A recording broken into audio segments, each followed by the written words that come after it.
Hallelujah. ನಮ್ಮ ಕರ್ತನಾದ ಯೇಸು ಕ್ರಿಸ್ತನ ನಾಮದಲ್ಲಿ ಈ ದಿನದಲ್ಲಿ ನಾನು ನಿಮ್ಮೆಲ್ಲರನ್ನು ವಂದಿಸುವನಾಗಿದ್ದೇನೆ. ಯೇಸು ಕ್ರಿಸ್ತನೇ ಸತ್ಯ ದೇವರು, ನಿತ್ಯ ಜೀವ. 1 ಯೋಹಾನ 5:20 ವಾಕ್ಯ. ಕ್ರಿಸ್ತನೇ ನಿರಂತರ ಸ್ತುತಿ ಹೊಂದತಕ್ಕ ದೇವರು, ಆಮೇನ್. ರೋಮನ್ 9:5 ಸ್ಪಷ್ಟವಾಗಿ ಹೇಳ್ತದೆ. ಈ ಸಂಚಿಕೆಯಲ್ಲಿ ನಾವು ಇನ್ನೊಂದು ವಿಷಯವನ್ನು ವಾಕ್ಯ ಭಾಗದಿಂದ ಧ್ಯಾನಿಸುವ. ರಕ್ಷಣೆ ಎಂದರೆ ಏನು? ಇಂಗ್ಲಿಷಲ್ಲಿ ಹೇಳುವುದಾದ್ರೆ ಸಾಲ್ವೇಷನ್, ಹಿಂದಿಯಲ್ಲಿ ಹೇಳುವುದಾದ್ರೆ ಉದ್ಧಾರ. ಸೊ ಈ ರಕ್ಷಣೆ ಎಂದರೆ ಏನು ಎಂಬುದನ್ನು ನಾವು ಇವತ್ತು ಧ್ಯಾನಿಸುವ. ಒಂದು ವೇಳೆ ನಮಗೆ ನಾವು ಒಂದು ಪ್ರಶ್ನೆ ಮಾಡುವುದಾದರೆ, ನಾನು ರಕ್ಷಿಸಲ್ಪಟ್ಟಿದ್ದೇನೋ ಅಥವಾ ನಾವು ರಕ್ಷಿಸಲ್ಪಟ್ಟಿದ್ದೇವೆಯಾ? ಇಂಗ್ಲಿಷಲ್ಲಿ ಹೇಳುವುದಾದರೆ ಆಮ್ ಐ ಸೇವ್ಡ್ ಅಥವಾ ಆರ್ ವಿ ಸೇವ್ಡ್ ಅಂತೇಳಿ ನಮಗೆ ನಾವು ಒಂದು ಪ್ರಶ್ನೆ ಕೇಳುವುದಾದರೆ, ಆ ಪ್ರಶ್ನೆಗೆ ನಮ್ಮ ಹತ್ರ ಉತ್ತರ ಇದೆಯಾ ಇಲ್ವಾ ಎಂಬುದನ್ನು ನಾವು ವಾಕ್ಯ ಭಾಗದಿಂದ ಅರಿತು ತಿಳಿದುಕೊಳ್ಳಬೇಕು. ನಾನು ಯಾವುದಾದ್ರೂ ಒಬ್ಬ ವಿಶ್ವಾಸಿಗೆ ಈ ಪ್ರಶ್ನೆಯನ್ನು ಮಾಡಿದರೆ ನಾರ್ಮಲ್ ಆಗಿ ಸಿಂಪಲ್ ಆನ್ಸರ್ ನಮಗೆ ಸಿಗುತ್ತದೆ, ಐ ಡೋಂಟ್ ನೋ ಅಂತೇಳಿ. ಮತ್ತೆ ಇನ್ನು ಕೆಲವರಿಗೆ ನಾವು ಕೇಳೋದಾದ್ರೆ, ಕೆಲವರು ಹೇಳ್ತಾರೆ ನನ್ನ ತಂದೆ ಕ್ರಿಶ್ಚಿಯನ್, ಅದಕ್ಕೆ ನಾನು ಕೂಡ ಕ್ರಿಶ್ಚಿಯನ್. ಸೊ ತಂದೆ ಕ್ರಿಶ್ಚಿಯನ್ ಆದ್ರೆ ಅಥವಾ ತಾಯಿ ಕ್ರಿಶ್ಚಿಯನ್ ಆದ್ರೆ ಅವರ ಮಕ್ಕಳು ಕೂಡ ಕ್ರಿಶ್ಚಿಯನ್ ಆಗ್ಬೇಕಂತೇಳಿ ಬೈಬಲ್ ಎಲ್ಲೂ ತೋರಿಸ್ತಾ ಇಲ್ಲ. ಯಾಕೆಂತ ಹೇಳಿದ್ರೆ ರಕ್ಷಣೆ ಎಂಬುವಂಥದ್ದು ವೈಯಕ್ತಿಕವಾಗಿದೆ. ಅಂದ್ರೆ ಸಾಲ್ವೇಷನ್ ಈಸ್ ಇಂಡಿವಿಜುವಲ್. ಪ್ರತಿಯೊಬ್ಬ ಮನುಷ್ಯನು ರಕ್ಷಿಸಲ್ಪಡಬೇಕು ಅಂತೇಳಿ ಬೈಬಲ್ ಹೇಳ್ತದೆ. ನಾನು ಮಾಡಿದ ಪಾಪಗಳಿಗೆ ನನ್ನ ತಂದೆ ಅಥವಾ ತಾಯಿ ಉತ್ತರವನ್ನು ಕೊಡ್ಲಿಕ್ಕೆ ಆಗುವುದಿಲ್ಲ, ಅಥವಾ ತಂದೆ ತಾಯಿಯ ಪಾಪಗಳಿಗೆ ನಾನು ಉತ್ತರ ಕೊಡ್ಲಿಕ್ಕೆ ಆಗುವುದಿಲ್ಲ. ಇದನ್ನು ನಾವು ಮೊದಲು ಅರಿಬೇಕು. ಸೊ ಅದಕ್ಕೆ ಯಾರಿಗಾದ್ರೂ ನಾವು ಒಂದು ವೇಳೆ ಕೇಳುವುದಾದ್ರೆ, ನೀನು ರಕ್ಷಿಸಲ್ಪಟ್ಟಿದೆ ಅಂತ ಹೇಳಿದ್ರೆ ನಾರ್ಮಲ್ ಆಗಿ ಆನ್ಸರ್ ಕೊಡ್ತಾರೆ, ನನಗೆ ಗೊತ್ತಿಲ್ಲ. ಮತ್ತೆ ಇನ್ನು ಕೆಲವರು ಹೇಳ್ತಾರೆ, ನಾನು ನನ್ನ ಪಾಸ್ಟರಿಗೆ ಅಥವಾ ಪಾದ್ರಿಗಳಿಗೆ ಕೇಳಿ ಹೇಳ್ತೇನೆ ಅಂತ ಹೇಳ್ತಾರೆ. ಯಾಕಂದ್ರೆ ಈ ಒಂದು ವಿಷಯ ಎಷ್ಟೋ ಜನರಿಗೆ ಇವತ್ತು ಗೊತ್ತಿಲ್ಲ. ಅದನ್ನು ನಾವು ಇವತ್ತು ವಾಕ್ಯ ಭಾಗದಲ್ಲಿ ಧ್ಯಾನಿಸುವುದು ಬಹು ಅವಶ್ಯಕವಾಗಿದೆ. ಯಾವುದೇ ಮನುಷ್ಯನು ಒಬ್ಬ ಡಿನೋಮಿನೇಷನ್ ಅಂಡರ್ ಇದ್ದರೆ ಅಥವಾ ಯಾವುದೇ ಒಂದು ಪಂಗಡದ ಕೆಳಗೆ ಇದ್ದರೆ, ಅವನು ಒಂದು ವೇಳೆ ಥಿಂಕ್ ಮಾಡುವುದಾದ್ರೆ ಆತನು ರಕ್ಷಿಸಲ್ಪಟ್ಟಿದ್ದಾನೆ ಅಂತೇಳಿ ಒಂದು ವೇಳೆ ಆತನು ಥಿಂಕ್ ಮಾಡುವುದಾದ್ರೆ ಅದು ಆತನ ತಪ್ಪು ಪರಿಕಲ್ಪನೆಯಾಗಿದೆ. ಯಾವುದೇ ಡಿನೋಮಿನೇಷನಲ್ ಡಾಕ್ಟ್ರಿನ್ ಏನಿದೆ ಅದು ಯಾವುದೇ ಮನುಷ್ಯನನ್ನು ಬದುಕಿಸಲಾರದು ಅಥವಾ ರಕ್ಷಿಸಲಾರದು.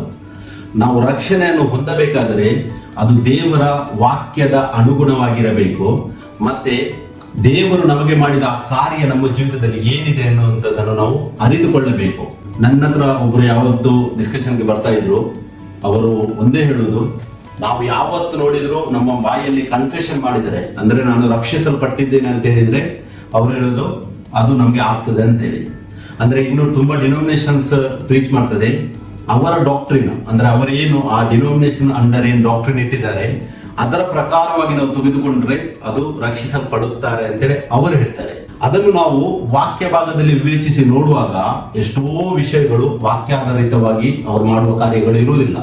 ಜೊ ಮೇನ್ ಬೇಸ್ ಇರ್ತದೆ, ಒಂದು ಏನದು ಫೇತ್, ಮತ್ತೆ ನಮಗೆ ಯೇಸು ಕ್ರಿಸ್ತರು ಮಾಡ್ಲಿಕ್ಕೆ ಹೇಳಿದ ಕ್ರಿಯೆ. ಅದೇ ಇವತ್ತು ಎಷ್ಟೋ ಒಂದು ಸಭೆಗಳಲ್ಲಿ ವಾಕ್ಯಾಧಾರಿತ ಇಲ್ಲದೆ ಇರುವುದನ್ನು ನಮಗೆ ನೋಡ್ಲಿಕ್ಕೆ ಸಿಗ್ತದೆ. ನಾವು ಒಂದು ವಿಷಯವನ್ನು ಗಮನವಿಡಬೇಕು ನಮ್ಮ ಜೀವಿತದಲ್ಲಿ. ದೇವರ ವಾಕ್ಯ ಏನಿದೆ ಅದನ್ನು ಕೇಳಿ ಕೈಕೊಂಡು ನಡೆಯುವವರೇ ಧನ್ಯರು ಅಂತೇಳಿ ಲೂಕ 11:28 ಯೇಸು ಕ್ರಿಸ್ತರು ಸ್ವತಃ ಹೇಳಿದ್ದಾರೆ.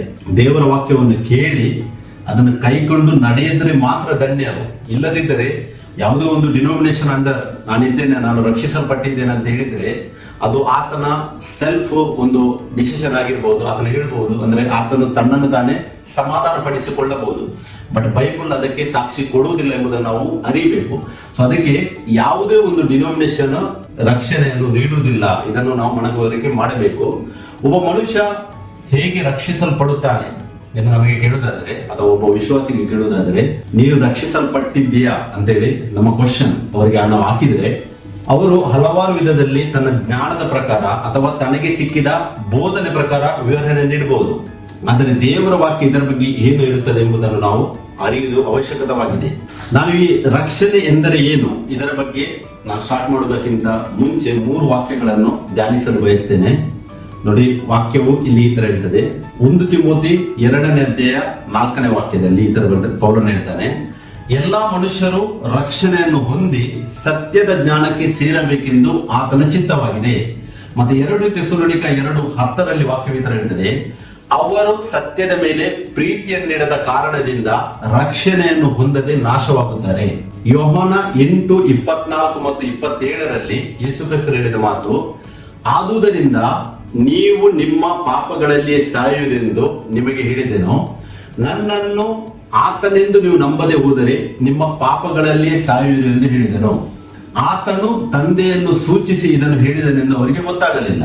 ಸೊ ಇಲ್ಲಿ 3 ವಾಕ್ಯದಲ್ಲಿ ನೋಡಿ, 2 ವಾಕ್ಯ ಪೌಲನು ಬರೆದದ್ದು, ಒಂದು ಯೇಸು ಕ್ರಿಸ್ತನು ಸ್ವತಃ ಹೇಳಿದ್ದು. 1 ತಿಮೋಥಿ 2:4 ವಾಕ್ಯ ಹೇಳಿದರೆ, ಎಲ್ಲಾ ಮನುಷ್ಯರು ರಕ್ಷಣೆಯನ್ನು ಹೊಂದಿ ಸತ್ಯದ ಜ್ಞಾನಕ್ಕೆ ಸೇರಬೇಕೆಂದು ಆತನ ಚಿತ್ತವಾಗಿದೆ. ಇವಾಗ ಯಾರೆಲ್ಲ ದೀಕ್ಷಾಸ್ಥಾನ ನಾವು ಹೊಂದಿದ್ದೇವೆ, ನಾವು ಯೇಸು ಕ್ರಿಸ್ತನಲ್ಲಿ ಇದ್ದೇವೆ, ನಾವು ನಮ್ಮ ತಂದೆ ಕ್ರಿಶ್ಚಿಯನ್, ಅದಕ್ಕೆ ನಾನು ಕ್ರಿಶ್ಚಿಯನ್ ಅಂತ ಹೇಳುವುದಾದರೆ, ಈ ವಾಕ್ಯವು ನೋಡಿ ಏನ್ ಹೇಳ್ತದೆ ಇಲ್ಲಿ, ಎಲ್ಲಾ ಮನುಷ್ಯರು ರಕ್ಷಣೆಯನ್ನು ಹೊಂದಿ.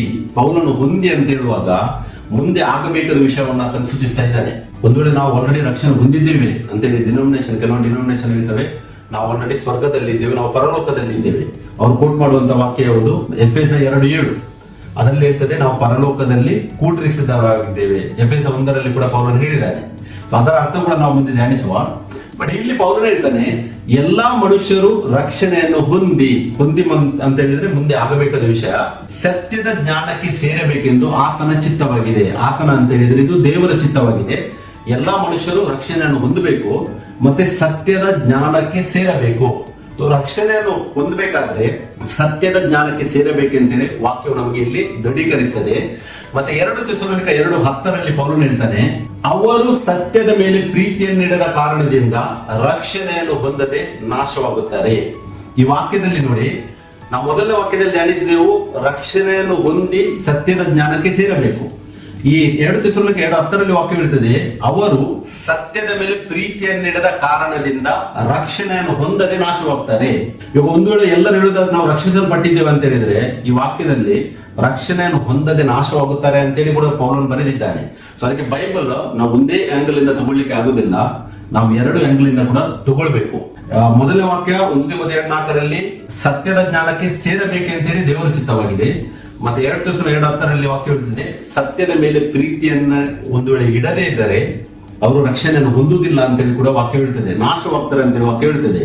ಮತ್ತೆ ಯೋಹಾನ 8:24 ಯೇಸು ಹೇಳ್ತಾರೆ, ಆದುದರಿಂದ ನೀವು ನಿಮ್ಮ ಪಾಪಗಳಲ್ಲಿಯೇ ಸಾಯುವಿರಿ ಎಂದು ನಿಮಗೆ ಹೇಳಿದೆನು, ನನ್ನನ್ನು ಆತನೆಂದು ನೀವು ನಂಬದೆ ಹೋದರೆ ನಿಮ್ಮ ಪಾಪಗಳಲ್ಲಿಯೇ ಸಾಯುವಿರಿ.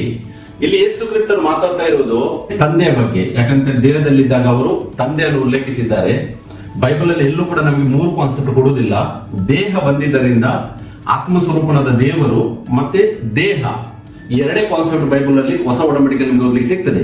ಸೊ ಇಲ್ಲಿ ಯೇಸು ಕ್ರಿಸ್ತರು ತನ್ನ ಬಗ್ಗೆ ಹೇಳುವಾಗ ಆ ಇಸ್ರಾಯೇಲ್ಯರಿಗೆ ಅವರು ಹೇಳುವುದು ಏನಂತ ಹೇಳಿದ್ರೆ, ಒಂದು ವೇಳೆ ಆ ಇಸ್ರಾಯೇಲ್ಯರು ಅಂದ್ರೆ ಇವಾಗ ನಮಗೂ ಕೂಡ ಅಪ್ಲೈ ಆಗ್ತದೆ ಈ ವಾಕ್ಯ, ಅವರು ಯೇಸುವನ್ನು ಆತನೆಂದು ನಂಬದೆ ಹೋದರೆ, ಅಂದ್ರೆ ಯೇಸು ಮತ್ತು ತಂದೆಯ ವಿಷಯವಾಗಿ 2 ಡಿಸ್ಕಷನ್. ಇವಾಗ ಯೇಸುವನ್ನು ತಂದೆ ಎಂದು ನಂಬದೆ ಹೋದರೆ ಯೇಸು ಕ್ರಿಸ್ತರು ಹೇಳ್ತಾರೆ, ನಿಮ್ಮ ಪಾಪಗಳಲ್ಲಿ ನೀವು ಸಾಯುವಿರಿ ಎಂದು ಹೇಳಿದನು. ಸೊ ಆ 27ನೇ ವಾಕ್ಯದಲ್ಲಿ ಆತನು ಆಲ್ರೆಡಿ ಅದಕ್ಕೆ ಸ್ಪಷ್ಟೀಕರಣ ನೀಡಿದ್ದಾರೆ ದೇವರು. ಅಲ್ಲಿ ವಾಕ್ಯ ಹೇಳ್ತದೆ, ಆತನು ತಂದೆಯನ್ನು ಸೂಚಿಸಿ ಇದನ್ನು ಹೇಳಿದನೆಂದು ಅವರಿಗೆ ಗೊತ್ತಾಗಲಿಲ್ಲ. ಸೊ ಹಾಗಿದ್ರೆ ನಾವು ಮೊದಲಿಗೆ ಒಂದು ಮಾತನ್ನು ನಾವು ನೆನಪಿನಲ್ಲಿಡಬೇಕು, ಮತ್ತೆ ನಮ್ಮ ಜೀವಿತಕ್ಕೆ ನಾವು ಅಪ್ಲೈ ಮಾಡಬೇಕು. ನಾವು ನಮ್ಮ ಪಾಪಗಳಿಂದ ಬಿಡುಗಡೆ ಹೊಂದಬೇಕಾದರೆ ಯೇಸು ಕ್ರಿಸ್ತನೇ ದೇವರು ಅಂತೇಳಿ ಮೊದಲು ನಾವು ಅದನ್ನು ಅಂಗೀಕಾರ ಮಾಡಬೇಕು. ಇದರ ಬಗ್ಗೆ ಡಿಟೇಲ್ ಆಗಿ ನಾನು ಯಾವ ಸ್ಟೆಪ್ ಏನಿದೆ ರಕ್ಷಣೆ ಅಂತ ಅದರಲ್ಲಿ ವಿವರಿಸುವಾಗ ನಾನು ಅದನ್ನು ನಿಮಗೆ ಎಕ್ಸ್ಪ್ಲೇನ್ ಮಾಡ್ತೇನೆ. ಸೊ ಇಲ್ಲಿ ಮೊದಲಿಗೆ ಒಂದು ವೇಳೆ ನಾವು ಯೇಸುವನ್ನು ತಂದೆ ಅಂತೇಳಿ ನಾವು ನಂಬದೆ ಹೋದರೆ ಪಾಪ ಕ್ಷಮಾಪಣೆ ಆಗುವುದಿಲ್ಲ ಅಂತೇಳಿ ಈ ವಾಕ್ಯದಲ್ಲಿ ದೃಢೀಕರಣ ಆಗ್ತದೆ. ಸೊ ಹಾಗಿದ್ರೆ ರಕ್ಷಣೆ ಎಂದರೇನು? ಇವಾಗ ನಾವು ನೋಡುವ ರಕ್ಷಣೆ ಎಂದರೇನು. ಇಂಗ್ಲಿಷ್ ಅಲ್ಲಿ ಇದಕ್ಕೆ ಸಾಲ್ವೇಷನ್ ಅಂತ ಹೇಳ್ತೇವೆ, ಹಿಂದಿಯಲ್ಲಿ ಉದ್ಧಾರ ಅಂತ ಹೇಳ್ತೇವೆ. ಮತ್ತೆ ಗ್ರೀಕ್ ವರ್ಡ್ ಇದರದ್ದು ಒರಿಜಿನಲ್ ಟೆಕ್ಸ್ಟ್ ಏನು ಬೈಬಲ್ ಬರ್ತಿದೆ ಅದು ಗ್ರೀಕ್ ವರ್ಡ್ ಸೊಟೇರಿಯಾ ಅಂತ ಹೇಳಿದೆ, ಸೊಟೇರಿಯಾ. ಸೊ ಹಾಗಾದ್ರೆ ಆ ರಕ್ಷಣೆ ಎಂದರೆ ಏನು ಅಂತೇಳಿ ನಾವು ಧ್ಯಾನಿಸುವುದಾದರೆ, ಇದು ಪಾಪದಿಂದ, ಶಾಪದಿಂದ, ಶಾಶ್ವತ ಮರಣದಿಂದ ಅಂದರೆ ದೇವರ ನ್ಯಾಯ ತೀರ್ಪಿನಿಂದ ಯೇಸು ಕ್ರಿಸ್ತನ ಮೂಲಕ ಬಿಡುಗಡೆ ಅಥವಾ ಮುಕ್ತಿ ಪಡೆದು ಶಾಶ್ವತ ಜೀವವನ್ನು ಅಥವಾ ನಿತ್ಯ ಜೀವವನ್ನು ಹೊಂದುವುದೇ ರಕ್ಷಣೆಯಾಗಿದೆ. ರಕ್ಷಣೆ ಅಂತ ಹೇಳಿದ್ರೆ ಮನುಷ್ಯನು ದೇವರಿಂದ ಎಟರ್ನಲ್ ಸಪರೇಷನ್ ಆಗಿದ್ದನು, ಅಂದ್ರೆ ಅನಂತ ಕಾಲದ ದಿಂದ ದೂರ ಹೋಗಿದ್ದನು ಪಾಪದ ನಿಮಿತ್ತವಾಗಿ. ಆ ಪಾಪದಿಂದ ಆತನು ಕ್ಷಮೆಯನ್ನು ಹೊಂದಿ, ದೇವರೇನು ಜಡ್ಜ್ಮೆಂಟ್ ಇದೆ, ದೇವರೇನು ನ್ಯಾಯ ಬರ್ತದೆ ಲೋಕದ ಜನರಿಗೆ, ಅದರಿಂದ ಆತನು ಸಪರೇಷನ್ ಮಾಡಿ ತನ್ನಂತಾನು ಆ ದೇವರ ನ್ಯಾಯಕ್ಕೆ ಅಂದ್ರೆ ದೇವರ ಜಡ್ಜ್ಮೆಂಟ್ಗೆ ಬರದೆ ತನ್ನಂತಾನು ರಕ್ಷಿಸಿಕೊಳ್ಳುವುದೇ ಅದು ರಕ್ಷಣೆಯಾಗಿದೆ. ಅಂದ್ರೆ ಪಾಪದಿಂದ, ಪಾಪ ಬಂದದ್ದು ಹೇಗೆ? ದೇವರ ವಾಕ್ಯವನ್ನು ಮೀರಿದ್ದರಿಂದ, ಶಾಪದಿಂದ. ಶಾಪ ಬಂದದ್ದು ಹೇಗೆ? ಪಾಪದ ಫಲ ಮರಣ. ಆ ಪಾಪ ಮಾಡಿದ್ದರಿಂದಲೇ ಶಾಪ ಬರ್ತದೆ. ನಾವು ಆದಿಕಾಂಡ 3:17 ಓದುವಾಗ 17ನೇ ವಾಕ್ಯದಲ್ಲಿ ಅಲ್ಲಿ ದೇವರು ಹೇಳ್ತಾರೆ, ಆದಾಮನ ನಿಮಿತ್ತ ಭೂಮಿಗೆ ಶಾಪ ಬಂತು. ಆತನು ಪಾಪ ಮಾಡಿದ್ದರಿಂದ ಶಾಪ ಬಂದಿದೆ. ಸೊ ಹಾಗೆ ನಮಗೆ ಪಾಪದಿಂದ, ಶಾಪದಿಂದ, ಶಾಶ್ವತ ಮರಣದಿಂದ ಅಂದ್ರೆ ಎಟರ್ನಲ್ ಸಪರೇಷನ್ ನಿಂದ, ಅಂದ್ರೆ ದೇವರ ನ್ಯಾಯ ತೀರ್ಪಿನಿಂದ. ಎಟರ್ನಲ್ ಸಪರೇಷನ್ ಏನು? ಅದು ದೇವರ ನ್ಯಾಯ ತೀರ್ಪು. ಅದು ಆಲ್ರೆಡಿ ಮನುಷ್ಯನಿಗೆ ಆಗಿದೆ, ಎಟರ್ನಲ್ ಸಪರೇಷನ್ ಆಗಿದೆ. ಸೊ ಅದರಿಂದ ಯೇಸು ಕ್ರಿಸ್ತನ, ನಮ್ಮ ಕರ್ತನಾದ ಯೇಸು ಕ್ರಿಸ್ತನ ಮೂಲಕ ಅಂದ್ರೆ ದೇವರು ದೇಹವನ್ನು ಧರಿಸಿದ್ದನ್ನು ನಾವು ಅರಿತು, ಅದು ನಮ್ಮ ಪಾಪಗಳಿಗೆ, ನಮ್ಮ ಶಾಪಗಳಿಗಾಗಿದೆ ಎಂಬುದನ್ನು ನಾವು ಸತ್ಯವನ್ನು ಅರಿತು, ಯೇಸು ಕ್ರಿಸ್ತನನ್ನೇ ನಮ್ಮ ಸ್ವಂತ ರಕ್ಷಕ, ಒಡೆಯನೆಂದು ಅಂಗೀಕಾರ ಮಾಡಿ, ಆತನು 3ರಲ್ಲಿ 1 ಅಂತೇಳಿ ಎಲ್ಲೂ ಹೇಳುವುದಿಲ್ಲ, ಆತನೇ ದೇವರೇ ಸ್ವತಃ ನಮಗಾಗಿ ಈ ಲೋಕಕ್ಕೆ ಬಂದಿದ್ದನ್ನು ಎಂಬುದನ್ನು ನಾವು ಅರಿತು, ಆ ಪಾಪದಿಂದ ಯೇಸು ಕ್ರಿಸ್ತನ ರಕ್ತದ ಮೂಲಕ ನಾವು ಬಿಡುಗಡೆಯನ್ನು ಹೊಂದಿ, ಅಂದ್ರೆ ಮುಕ್ತಿ ಪಡೆದು ಶಾಶ್ವತ ಜೀವವನ್ನು ಅಥವಾ ನಿತ್ಯ ಜೀವವನ್ನು ಹೊಂದುವುದೇ ಅದು ರಕ್ಷಣೆಯಾಗಿದೆ. ಇದು ರಕ್ಷಣೆ ಎಂಬ ಶಬ್ದದ ಅರ್ಥವಾಗಿದೆ. ನಮಗೆ ಯೋಹಾನ 3:16 ಓದುವಾಗ ಅಲ್ಲಿ ವಾಕ್ಯ ಹೇಳ್ತದೆ ನೋಡಿ, ದೇವರು ಲೋಕದ ಮೇಲೆ ಎಷ್ಟೋ ಪ್ರೀತಿಯನ್ನಿಟ್ಟು ತನ್ನ ಒಬ್ಬನೇ ಮಗನನ್ನು ಕೊಟ್ಟನು, ಆತನನ್ನು ನಂಬುವ ಒಬ್ಬನಾದರೂ ನಾಶವಾಗದೆ ಎಲ್ಲರೂ ನಿತ್ಯ ಜೀವವನ್ನು ಪಡೆಯಬೇಕೆಂದು ಆತನನ್ನು ಕೊಟ್ಟನು. ಈ ವಾಕ್ಯ ಎಲ್ಲಾ ಕ್ರಿಶ್ಚಿಯನ್ಸ್ ಗಳಿಗೆ, ಎಲ್ಲಾ ಡಿನೋಮಿನೇಷನ್ ಗಳಿಗೆ ಇದೊಂದು ಬಾಹ್ಯಾಟವಾಗಿ ಹೋಗಿದೆ. ಎಲ್ಲರೂ ಇದನ್ನು ಹೇಳ್ತಾರೆ. ಬಟ್ ಇದರ ಅರ್ಥವನ್ನು ನಿಮಗೆ ನೀವು ಕೇಳಿ, ಈ ವಾಕ್ಯದ ಅರ್ಥವನ್ನು ನಿಮ್ಗೆ ಇವತ್ತಿನವರೆಗೂ ಇದರ ಅರ್ಥವನ್ನು ನೀವು ಹೊಂದಿದ್ದೀರಾ ಅಂತೇಳಿ. ಯಾಕೆಂದ್ರೆ ದೇವರ ವಾಕ್ಯ ಹೇಳುವುದು, ದೇವರು ಲೋಕದ ಮೇಲೆ ಪ್ರೀತಿಯನ್ನಿಟ್ಟು ತನ್ನ ಒಬ್ಬನೇ ಮಗನನ್ನು ಕೊಟ್ಟನು. ದೇವರು ಮಗನನ್ನು ಕೊಟ್ಟಿದ್ದು ಲೋಕಕ್ಕೆ.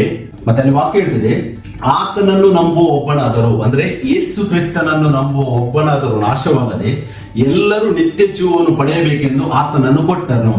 ಇಲ್ಲಿ ಆತನನ್ನು ಅಂತ ಹೇಳುವಾಗ ಈ ಟ್ರಿನಿಟಿ ಕಾನ್ಸೆಪ್ಟ್ ಏನಿದೆ, ಸುಳ್ಳು ಬೋಧನೆ ಇವತ್ತು ಮಾಡ್ತಾ ಇದ್ದಾರೆ, ಅಲ್ಲಿ ನಮಗೆ ತಂದೆ, ಮಗ, ಪರಿಶುದ್ಧಾತ್ಮ ಅವರು ಬೇರೆ 3 ವ್ಯಕ್ತಿ ಅಥವಾ 3 ಅಂತೇಳಿ ಅವ್ರು ನಂಬೇಕಂತೇಳಿ ವಾಕ್ಯ ಹೇಳಿಲ್ಲ. ವಾಕ್ಯ ಹೇಳ್ತದೆ ಆತನನ್ನು, ಅಂದ್ರೆ ಒಬ್ಬಾತನನ್ನು ನಂಬುವ ಒಬ್ಬನಾದರೂ ನಾಶವಾಗದೆ. ಒಬ್ಬಾತ ಯಾರು? ಆತ ಯೇಸು ಕ್ರಿಸ್ತನು. ಅದೇ ನಾವು ಯೋಹಾನ 8:24-27 ನೋಡಿದೆವು. ಯೇಸು ಕ್ರಿಸ್ತನೇ, ಆತನೇ ತಂದೆಯು. ಯೇಸು ಕ್ರಿಸ್ತನನ್ನು ನಂಬುವ ಒಬ್ಬನಾದರೂ ನಾಶವಾಗದೆ ಎಲ್ಲರೂ ನಿತ್ಯ ಜೀವವನ್ನು ಪಡೆಯಬೇಕೆಂದು ಯೇಸು ಕ್ರಿಸ್ತನನ್ನು ದೇವರ ಲೋಕಕ್ಕೆ ಕೊಟ್ಟನು ಅಂತೇಳಿ ವಾಕ್ಯ ಹೇಳುತ್ತದೆ. ಅಂದರೆ ಆತನು ಅಂತ ಹೇಳುವಾಗ ನಾವು 3ರಲ್ಲಿ ಒಬ್ಬ ಅಂತೇಳಿ ನಂಬಿದ್ರೆ ರಕ್ಷಿಸಲ್ಪಡುತ್ತೇವೆ ಅಂತೇಳಿ ಒಂದು ವೇಳೆ ಯಾರಾದ್ರೂ ಇವತ್ತಿನ ಥಿಂಕ್ ಮಾಡಿದ್ರೆ ಅದೊಂದು ಅವರ ಸುಳ್ಳು ಕಲ್ಪನೆಯಾಗಿದೆ. ಯಾಕಂದ್ರೆ ಯೋಹಾನ 8:24 ಯೇಸು ಕ್ರಿಸ್ತ ಸ್ವತಃ ಹೇಳಿದ್ದಾರೆ, ಯೇಸು ಕ್ರಿಸ್ತನನ್ನು ತಂದೆ ಎಂದು ನಾವು ನಂಬದೆ ಹೋದರೆ ಪಾಪಗಳಲ್ಲಿ ಸಾಯುವಿವೆ ಅಂತ ಹೇಳಿದ್ದೇವೆ. ಅದೇ ಎಟರ್ನಲ್ ಸಪರೇಷನ್ ಪಾಪ. ಅದರಿಂದ ಬಿಡುಗಡೆ ಹೊಂದಬೇಕಾದ್ರೆ ಮೊದಲು ನಾವು ಸತ್ಯದ ಸುವಾರ್ತೆಯಲ್ಲಿ ನೆಲೆಗೊಳ್ಳುವುದು ತುಂಬಾ ಅವಶ್ಯಕವಾಗಿದೆ. ಸೊ ಮನುಷ್ಯ ಹೇಗೆ ಸತ್ತನು, ಇದರ ಬಗ್ಗೆ ನಾವು ಒಂದೆರಡು ವಾಕ್ಯ ಧ್ಯಾನಿಸುವ. ಅದಕ್ಕೆ ರಕ್ಷಣೆಗೆ ವೆರಿ ಇಂಪಾರ್ಟೆಂಟ್. ಅದು ನಾವು ಆದಿಕಾಂಡ 2:16-17 ವಾಕ್ಯಗಳು ಓದುವಾಗ ಅಲ್ಲಿ ವಾಕ್ಯ ಈ ತರ ಹೇಳ್ತದೆ, ಇದಲ್ಲದೆ ಯೆಹೋವ ದೇವರು ಆ ಮನುಷ್ಯನಿಗೆ, ನೀನು ತೋಟದಲ್ಲಿರುವ ಎಲ್ಲಾ ಮರಗಳ ಹಣ್ಣುಗಳನ್ನು ಯಥೇಚ್ಛವಾಗಿ ತಿನ್ನಬಹುದು, ಒಳ್ಳೆದರ ಕೆಟ್ಟದರ ಅರಿವನ್ನು ಹುಟ್ಟಿಸುವ ಮರದ ಹಣ್ಣನ್ನು ಮಾತ್ರ ತಿನ್ನಬಾರದು, ತಿಂದ ದಿನ ಸತ್ತೇ ಹೋಗುವೆ ಎಂದು ವಿಧಿಸಿದನು. ಇಲ್ಲಿ ನಮಗೆ 2 ಮರಗಳ ಬಗ್ಗೆ ಉಲ್ಲೇಖಿಸಿದ ವಾಕ್ಯ. ಒಂದು ಜೀವ ವೃಕ್ಷದ ಫಲ, ಇನ್ನೊಂದು ಒಳ್ಳೆಯದರ ಮತ್ತೆ ಕೆಟ್ಟದರ ಅರಿವನ್ನು ಹುಟ್ಟಿಸುವ ಮರ. ಯಾವಾಗ ಆದಾಮನು ಆ ದೇವರು ವಿಧಿಸಿದ ಆ ಒಂದು ವಾಕ್ಯವನ್ನು ಯಾವಾಗ ಆತನು ಮುರಿತಾನೋ, ಅಲ್ಲಿ ದೇವರು ಆಜ್ಞೆ ಅಂತ ಇದೆ ವಾಕ್ಯದಲ್ಲಿ, ಆ ಆಜ್ಞೆಯನ್ನು ಯಾವಾಗ ಆತನು ಮುರಿತಾನೋ ಅದೇ ದಿನ ದೇವರು ಹೇಳಿದ್ದಾರೆ, ಯಾವ ದಿನ ನೀನು ತಿಂತೀಯ ಅದೇ ದಿನ ನೀನು ಸತ್ತು ಹೋಗುತ್ತೀಯ ಅಂತೇಳಿ.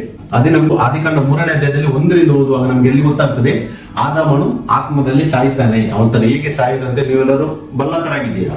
ಸೊ ಆದಿಕಾಂಡ 3:11 ಅಲ್ಲಿ ದೇವರು ಹೇಳ್ತಾರೆ, ಅದಕ್ಕಾತನು, ನೀನು ಬೆತ್ತಲೆಯಾಗಿದ್ದೆ ಎಂದು ನಿನಗೆ ತಿಳಿಸಿದವರಾರು, ತಿನ್ನಬಾರದೆಂದು ನಾನು ನಿನಗೆ ಆಜ್ಞಾಪಿಸಿದ ಮರದ ಹಣ್ಣನ್ನು ತಿಂದಿಯಾ ಎಂದು ಕೇಳಲು ಅಂತ ಹೇಳುವ ಕೇಳುತ್ತದೆ. ಇಲ್ಲಿ ಆದಾಮನು ಬೆತ್ತಲೆಯಾಗಿದ್ದನ್ನು ಅವರು ಹೋಗಿ ಅಡಗಿಸಿಕೊಳ್ಳುತ್ತಾರೆ. ಅಂದ್ರೆ ದೇವರ ಸಪರೇಷನ್ ಆಗಿದೆ, ದೇವರಿಂದ ಓಡಿ ಹೋಗಿ ಅವರು ಅಡಗಿಕೊಂಡಿದ್ದಾರೆ. ಅವಾಗ ದೇವರು ಅವರಿಗೆ ಕ್ವಶನ್ ಮಾಡ್ತಾರೆ, ಯಾರು ನಿನಗೆ ಹೇಳಿದೆ ನೀನು ಬೆತ್ತಲೆಯಾಗಿದ್ದಿ? ತಿನ್ನಬಾರದೆಂದು ನಿನಗೆ ಆಜ್ಞಾಪಿಸಿದ ಮರದ ಹಣ್ಣನ್ನು ತಿಂದಿಯಾ? ತಿನ್ನಬಾರದೆಂದು ದೇವರು ಹೇಳಿದ, ಆಜ್ಞಾಪಿಸಿದ ಅಂತ ಹೇಳಿದೆ. ಆಜ್ಞೆ ದೇವರ ವಾಕ್ಯವೇ ಆಜ್ಞೆ. ಸೊ ದೇವರು ಏನು ಆಜ್ಞಾಪಿಸಿದ್ದಾರೆ ಆ ಮರದ ಹಣ್ಣನ್ನು ತಿಂದಿ ಅಂತೇಳಿ ದೇವರು ಕೇಳ್ತಾರೆ. ಅಂದ್ರೆ ಇಲ್ಲಿ ಎಟರ್ನಲ್ ಸಪರೇಷನ್ ಆಗಿದೆ. ಮತ್ತೆ ಅದನ್ನ ಎಟರ್ನಲ್ ಸಪರೇಷನ್ ಪುನಃ ಒಂದಾಗಬೇಕಾದ್ರೆ ಮನುಷ್ಯರಿಗೆ ರಕ್ಷಣೆ ಆಗ್ಬೇಕು. ಅದನ್ನೇ ನಾವು ಧ್ಯಾನಿಸ್ತಿರೋದು. ಸೊ ಇಲ್ಲಿ 2 ವಿಧವಾದ ಮರಣ ಬಗ್ಗೆ ನಮಗೆ ಬೈಬಲ್ ತೋರಿಸದೆ, ಅದನ್ನು ನಾವು ಮೊದಲು ಅರಿಬೇಕು. ಒಂದು ಆತ್ಮಿಕ ಮರಣ. ನಾವು ಇವಾಗ ಏನು ವಾಕ್ಯ ಓದಿದೆವು, ಆದಿಕಾಂಡ 2:16-17 ವಾಕ್ಯದ ಪ್ರಕಾರ ಆದಿಕಾಂಡ 3ನೇ ಅಧ್ಯಾಯದಲ್ಲಿ 1-11 ತನಕ ಓದುವಾಗ ಅಲ್ಲಿ ಆತ್ಮಿಕ ಮರಣವನ್ನು ಆದಾಮನು ಹೊಂತಾನೆ. ಆತನ ದೇಹದಲ್ಲಿ ಜೀವಂತವಾಗಿ ಇದ್ದನು, ಆದ್ರೆ ಆತ್ಮಿಕವಾಗಿ ಆತನು ಎಟರ್ನಲ್ ಸಪರೇಷನ್ ಆಗಿದ್ದನು ನಮಗೆ ಇಲ್ಲಿ ವಾಕ್ಯ ತೋರಿಸ್ತದೆ. ಮತ್ತೆ ಅದರಂತೆ ಎರಡನೇದು ಮರಣ ಬೈಬಲ್ ಮಾತಾಡ್ತದೆ, ದೈಹಿಕ ಮರಣ. ಸೊ ಆತ್ಮಿಕ ಮರಣ ಮತ್ತೆ ದೈಹಿಕ ಮರಣ ಎರಡು ವಿಧವಾದ ಮರಣಗಳು ಬೈಬಲ್ ನಮಗೆ ತೋರಿಸುವಂತದ್ದಾಗಿದೆ. ಸೊ ಈ ಆತ್ಮಿಕ ಮರಣ ಅಂತ ಹೇಳಿದ್ರೆ ಅದು ದೇವರ ವಾಕ್ಯಕ್ಕೆ ಅವಿಧೇಯತೆಯನ್ನು ಸೂಚಿಸುವಂತದ್ದಾಗಿದೆ. ಇವಾಗ ಹೊಸ ಒಡಂಬಡಿಕೆಯಲ್ಲಿ ಕೂಡ ದೇವರು ತನ್ನ ಕಾರ್ಯವನ್ನು ಮುಗಿಸಿದ್ದಾನೆ.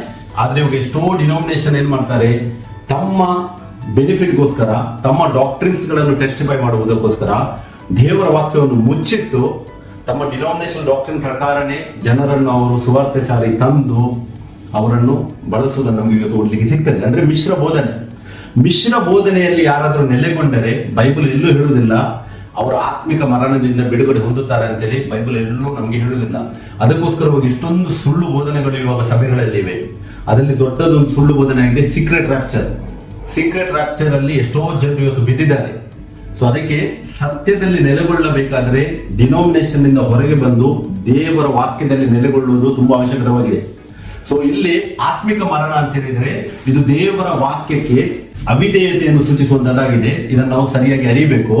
ಆದಾಮನು ಆತ್ಮಿಕವಾಗಿ ಸತ್ತದ್ದು ದೇವರ ವಾಕ್ಯವನ್ನು ನಂಬದೆ ಸುಳ್ಳನ್ನು ನಂಬಿದಾಗ. ನಾವು ಆದಿಕಾಂಡ 3ನೇ ಅಧ್ಯಾಯ ಅದರದ್ದು 1-7 ವಾಕ್ಯ ತನಕ ಓದುವಾಗ ನಮ್ಗೆ ಗೊತ್ತಾಗ್ತದೆ, ದೇವರ ವಾಕ್ಯವನ್ನು ಆತನು ಯಾವಾಗ ನಂಬುದಿಲ್ಲ, ಸುಳ್ಳನ್ನು ನಂಬ್ತಾನೆ, ಆವಾಗ ಸೇಮ್ ಟೈಮ್ ಆದಾಮನು ಆತ್ಮಿಕವಾಗಿ ಸಾಯ್ತಾನೆ. ಬಟ್ ಯೇಸು ಆತ್ಮಿಕವಾಗಿ ಸಾಯಲಿಲ್ಲ ಎನ್ನುವುದನ್ನು ನಾವು ಮತ್ತಾಯ 4ನೇ ಅಧ್ಯಾಯ ಓದುವಾಗ 1-10 ತನಕ ಓದುವಾಗ ನಮ್ಗೆ ಗೊತ್ತಿಗೆ ಸಿಗ್ತದೆ.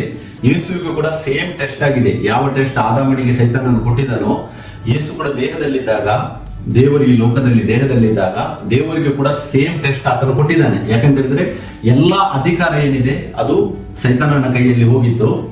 ಸೊ ಯೇಸುವಿಗೆ ಕೂಡ ಸೇಮ್ ಟೆಸ್ಟ್ ಆಗಿದೆ. ಬಟ್ ಯೇಸು ಆತ್ಮಿಕವಾಗಿ ಮರಣವನ್ನು ಹೊಂದಿಲ್ಲ. ಇದು ವೆರಿ ವೆರಿ ಇಂಪಾರ್ಟೆಂಟ್ ಆಗಿದೆ. ರಕ್ಷಣೆ ಕಾರ್ಯಕ್ಕಾಗಿ ನಾವು ಇದನ್ನು ಅರಿಯಬೇಕು. ದೇವರು ಲೋಕದಲ್ಲಿ ದೇಹದಲ್ಲಿ ಬಂದಾಗ ಮನುಷ್ಯ ಹೇಗೆ ಆತ್ಮಿಕವಾಗಿ ಸತ್ತನೋ ಹಾಗೆ ದೇವರು ಆತ್ಮಿಕವಾಗಿ ಸಾಯಲಿಲ್ಲ. ಯಾಕೆಂದ್ರೆ ಅಲ್ಲಿ 3 ವಿಧವಾದ ಟೆಸ್ಟ್ ನಡೀತದೆ ದೇವರ ಮೇಲೆ.